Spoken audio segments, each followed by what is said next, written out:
kanthi rahmatipun alhamdulillah kita semua bisa berkumpul wonten kalihipun Mas Inggah Bulin. Semoga apa yang kita laksanakan, kita musyawarahkan pada malam hari ini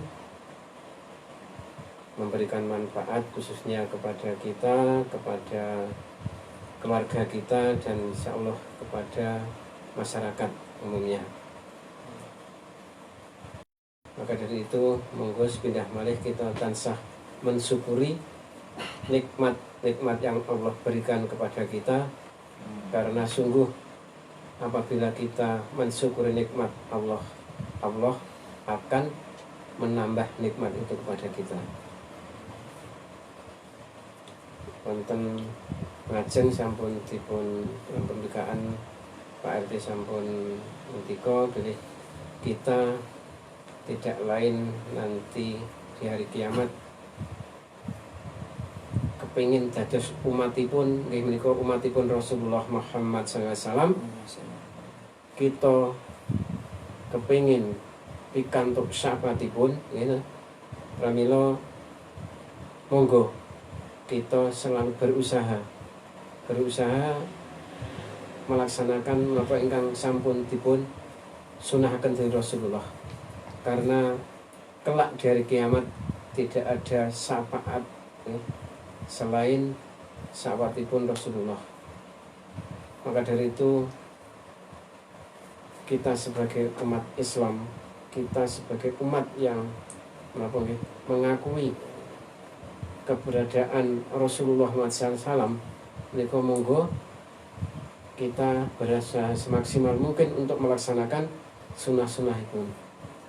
Kalau mben nggih napa nggih wonten acara yang kedahen niku nggih cocok sangat untuk para takmir masjid nih.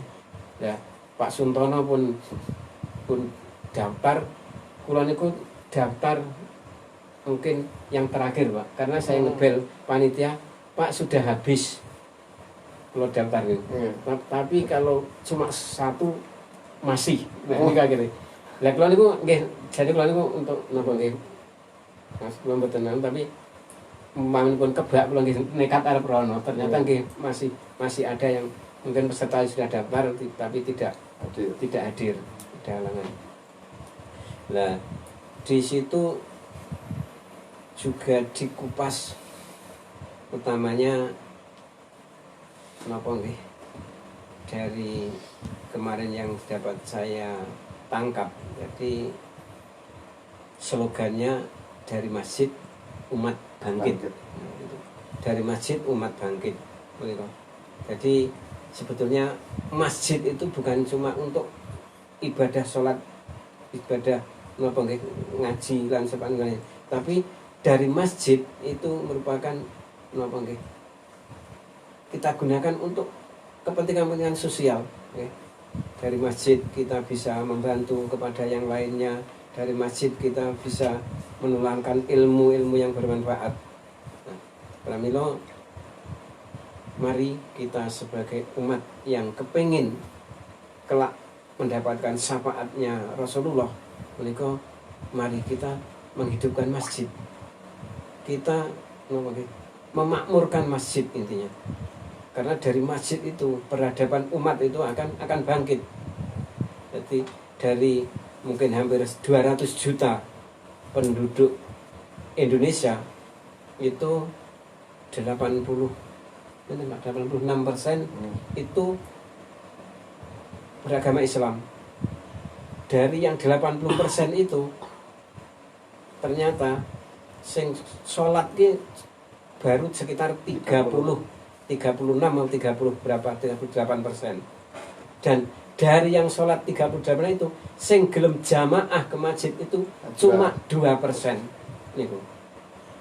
Itu kondisi umat Islam sekarang di Indonesia.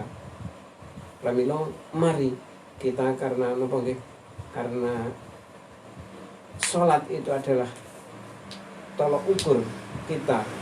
Jadi besok amal yang kelak dimintai pertanggungjawaban atau dihisab itu yang pertama adalah masalah sholatnya ternyata. Nah, kula kelingan welingi simbah rumiyin sholat ke kuncine swarga. Nah ternyata betul. Jadi insya Allah apabila sholat kita sudah sesuai dengan apa yang dicontohkan Rasulullah, insya Allah ini akan membawa amal-amal yang lain itu hisabnya itu lebih ringan. Tapi kalau sholatnya itu saja kurang atau bahkan tidak melaksanakan sholat, masya Allah ini apa? Berarti kita tidak mengikuti apa yang telah dicontohkan Rasulullah. Nah kalau ben kula nggih pas ke Jogja, ya alhamdulillah ketemu Ustaz Jasir di sana. Nah, nggih di pas hari Akad itu saya ke sana ketemu, tapi beliau tidak mengisi, yang lain yang isi. Alhamdulillah di sana masya Allah ternyata di Jogokaryan itu semua penduduk didata sing Islam piro, sing ora Islam piro, sing sholat piro, sing urung gelem yang masjid piro. Nah itu semuanya didata, ada yang sampai bahkan kalau banyak diceritakan bar subuh niku enten ibu-ibu niku nangis nih. Semuanya sudah pulang kok ibu itu nangis. Akhirnya oleh takmir itu didekati. Ada apa ibu kok nangis? Nah, ternyata ada masalah di keluarganya, yaitu rumah yang ditempati mau dijual. Karena beliau kontrak mau dijual, ditanya berapa harganya, 200 juta. Padahal ibu itu setahun depan sudah mau pensiun, tabungannya tinggal baru 80 juta. Akhirnya apa? Takmirnya nanya ke bendaranya, enak uang untuk ini? Ada. Akhirnya rumah itu dibeli oleh masjid. Nah, ibu itu tetap menempati itu sambil ngangsur yang tanpa ada bunganya. Nah akhirnya kita lunas. Bahkan ibu itu 2 tahun itu malah memberikan itu sewanya lagi. Nah ini merupakan masjid, merupakan bukan untuk ibadah, tapi juga untuk membantu sosial. Ada lagi jamaahnya yang di PHK sebagai pekerja atau karyawan zaman dulu membuka AC, servis AC dan sebagainya. Sekarang justru sudah malah mempunyai anak buah, dan akhirnya infaknya orang tersebut juga mengalir ke masjid. Karena apa? Karena orang itu awalnya itu dibiayai oleh masjid itu. Sampai sebegitu kita memperhatikan bagaimana kondisi jamaahnya untuk tetap bisa menegakkan sunnah-sunnah Rasulullah. Jadi sampai diperhatikan bagaimana kondisi ekonominya. Maka ketika Rasulullah itu menjadi imam, itu ketika setelah salam itu beliau menghadap ke jamaah itu dalam rangka ngabsen umatnya, sapa sing ora teko hari ini. Nah, itu sampai seperti itu. Bahkan ada sahabat yang ketika itu ketika ditanya, karena ini pakaiannya gantian dengan istrinya, jadi ada yang sampai seperti itu, tapi beliaunya tetap jamaah di masjid. Gitu. Jadi marilah kita yang dalam kondisi yang menurut saya itu sudah berkecukupan, marilah kita syukuri nikmat tersebut dengan menjalankan perintahnya dan menjauhi larangan-larangan. Terus melalui kita memperhatikan kondisi sekarang, masjid sudah ada di mana-mana. Insya Allah kita mau berjamaah, insya Allah bisa dimanapun, insya Allah. Dalam perjalanan bisa, dalam tamasya sudah tempat-tempat tamasya juga sudah ada tempat-tempat ibadah. Kantun kita sedaya menika menyadari menapa mboten. Bahkan kalau kita menyadari sesungguhnya hidup ini tidak lain hanyalah untuk ibadah. Wa ma khalaqtul jinna wal insa illa liya'budun. Jadi diciptakannya jin dan manusia itu dalam rangka ibadah. Pramila kalau nggih ada sebuah sebuah cerita dari ustaz tersebut. Ada orang dari Arab itu ketika ke Indonesia itu setiap mengunjungi masjid itu beliau melihat lingkungan masjid itu sambil membawa tongkat.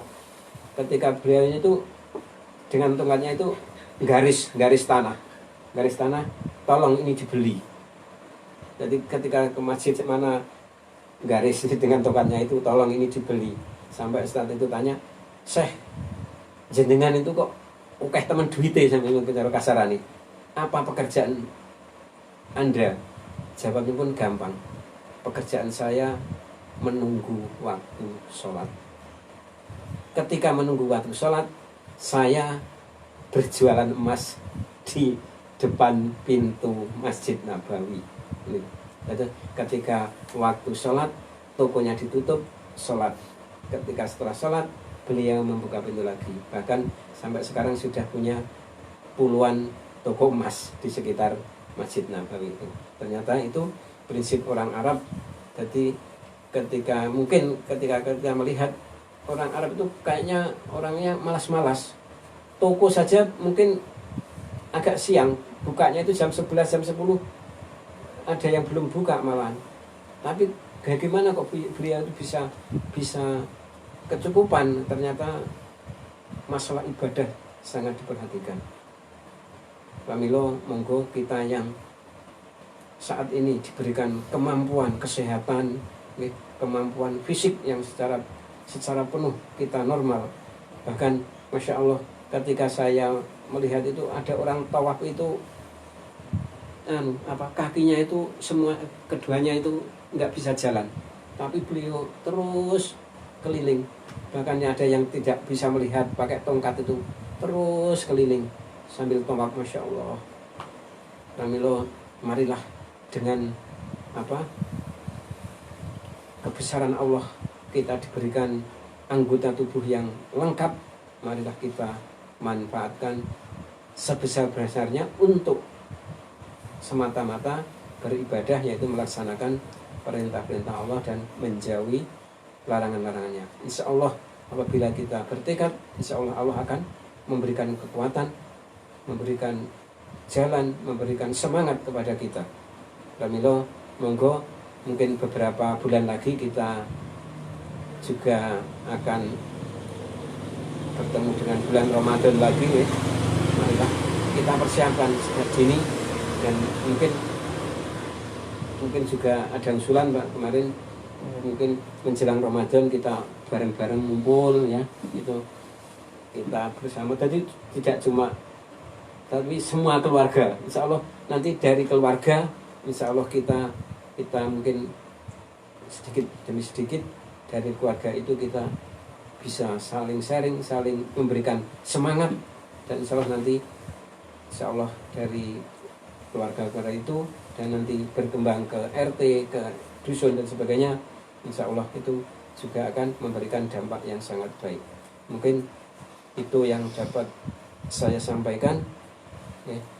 Namun sekedhik kathah klinten pun atur kula namung saged nyuwun ngisi samudra sami. Ada benarnya semata-mata dari Allah. Marilah kita berusaha untuk selalu melaksanakan. Akhirnya, Assalamualaikum warahmatullahi wabarakatuh. Waalaikumsalam.